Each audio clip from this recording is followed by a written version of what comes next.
Saudara-saudara yang dikasihi Tuhan Yesus Kristus, pagi hari ini kita disapa firman Tuhan tentang diproses seperti memurnikan perak dari Mazmur 66 ayat 10.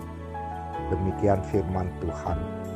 Sebab Engkau telah menguji kami ya Allah, telah memurnikan kami seperti orang memurnikan perak. Saudara-saudara, siapakah yang bersorak-sorai mengungkapkan syukur kepada Allah? Siapakah yang bermazmur memuliakan namanya, memuji-muji dan mengaku betapa dahsyat segala pekerjaannya, betapa besar kekuatan dan kuasanya? Tentu mereka yang sudah dimurnikan, mereka yang mengenal Tuhan, mereka yang mengalami besar perbuatan dan pertolongan Tuhan melalui situasi dan kondisi yang terjadi. Dua dasar dalam nyanyian syukur yang memuji memuliakan Tuhan dalam Mazmur 66 ini. Pertama, pertolongan Tuhan yang ajaib membawa keselamatan. Peristiwa keluaran Mesir menjadi pelajaran berharga. Dalam Mazmur 66 ayat 5-6 disebutkan, "Pergilah, lihat pekerjaan Allah yang dahsyat. Ia mengubah laut jadi tanah kering, orang-orang berjalan menyeberangi sungai." Gambaran keadaan yang sangat sulit, yang dalam pikiran manusia tidak ada jalan keluar. Tidak bisa mundur karena di belakang ada bala tentara Firaun yang besar. Tidak bisa maju meneruskan perjalanan karena Laut Merah menghadang di depan. Pertolongan Tuhan sungguh ajaib. Laut dibelah dua, umatnya berjalan di tanah kering, sementara tentara Firaun dihanyutkan.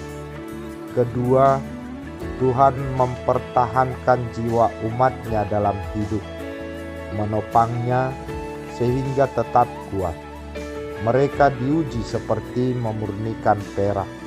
Dengan indah dilukiskan dalam nyanyian ini, seperti orang yang masuk dalam jaring, mengenakan beban berat di pinggang, yang kepalanya dilintasi musuh, menempuh api dan air, tetapi bisa keluar dan bebas.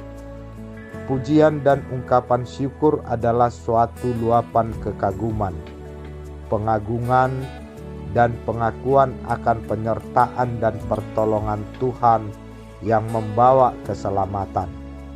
Pujian dan ungkapan syukur adalah jalan memasuki hadirat Tuhan.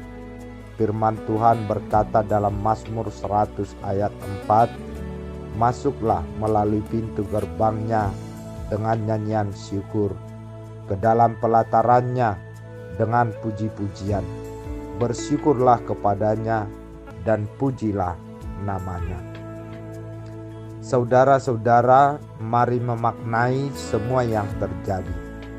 Penyertaan dan pertolongan Tuhan tidak semata-mata dalam kemudahan dan berkat-berkat yang kita terima. Kesulitan dan berbagai pergumulan harus dijalani untuk mendapatkan kualitas hidup yang lebih baik. Saat ini kita menghadapi situasi yang sulit sebagai dampak pandemi COVID-19. Suatu ujian yang harus kita menangkan. Tidak mudah, tetapi bukan berarti tidak bisa. Kita membutuhkan usaha dan kekuatan yang harus dilipat gandakan, bukan hanya untuk mencukupkan kebutuhan yang bersifat material, terutama dalam kehidupan rohani. Jangan sampai situasi ini membuat kita jauh dari Tuhan. Sebaliknya, kita harus mendekatkan diri kepada Tuhan. Tidak ada jalan buntu kalau kita terus berusaha. Sesungguhnya Tuhan mendengar dan memperhatikan doa umatnya. Secara ajaib, Tuhan akan menolong dan menyelamatkan, sekalipun dengan proses seperti memurnikan perak. Tuhan Yesus memberkati. Amin.